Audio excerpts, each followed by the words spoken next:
Менің ғылыми жобамның тақырыбы Кенесары қылышы.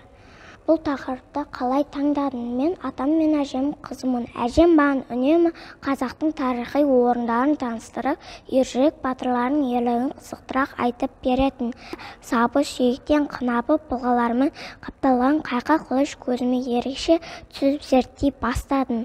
Өздеріңіз білесіздер, Түркістан 2018 жылы облыс орталығының мәртебесін алды. Түркістан енді еліміздің ғана емес, барлық туыстас түркі жұрттың рухани астанасы айналмақ. Түркістанның басты нышаны Қожа Ахмет Яссауидің кесенесі.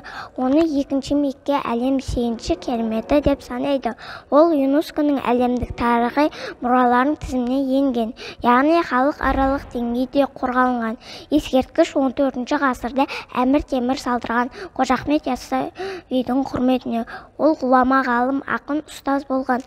Бірақ кесенеде Яссауиден басқа қазақтың ең мықты тұлғалары да жерленген. Олардың тізімі бар. Онда қазақтың 12 сұлтан, 22 биі, 57 батыры, 21 ханы жерленіпті. Оның ішінде Тәуке хан, Есім хан, Абылай хандар бар.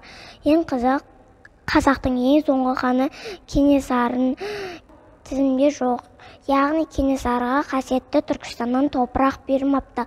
Алайда оның ұстаған қылышы тұр. Сапар орталығы жаңадан салынған Түркістанның туристік қақпасы деп санайды. Осы ғимараттың қақ ортасында Кенесарының қылышын көрдім. Түпнұсқа, яғни Кенесарының өз қолымен ұстаған қаруы. Осыдан кейін осы тақырыпты зерттеуге кірістім. Кенесары бабамның қылышы туралы мәлімет алуға сапар орталығына келіп тұрмын. Қазақтың соңғы ханы Кенесары бабамның қылышы туралы мәлімет айтып берсең. Рахмет.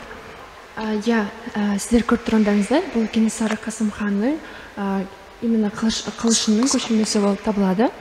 Бұл негізі түпнұсқасы қақта деп сұрасаңыздар, ол түпнұсқасы 1931 жылы Әзімхан Кенесары мен Шымкент қаласындағы тарихи өлкетану мұражайына сыйға тартылған болатын.